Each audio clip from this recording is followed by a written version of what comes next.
High, আমি doctor Sangeeta. আজকে আমরা কথা বলবো এই ব্যাপারে যে ছোট ক্যাভিটি দাঁতের মধ্যে হলে সেটাকে অবহেলা করলে বড় সমস্যা কেন হয়। একজন স্টুডেন্ট এসেছিল আমার কাছে, যে খুব দেরিতে ফিলিং করানোর কথা ভেবেছে। মানে সেই স্টুডেন্ট ভেবেছিল যে আমি শুধু দাঁতের উপরে ফিলিং করাবো, ঠিক হয়ে যাবে।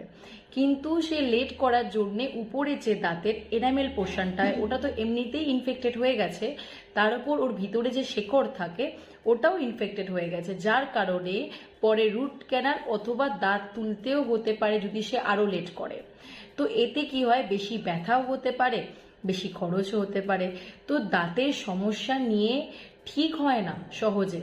তো শুরুতেই চিকিৎসা করাও, এতে কি হয়, খরচাটা কম হয়ে যায়।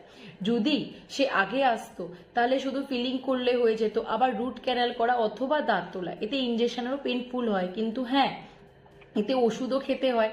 তো আগে থেকে ট্রিটমেন্ট করলে সেই সমস্যাটা হতো না। আজই ঠিক করো যে কাল বড় সমস্যা এড়ানোর জন্য।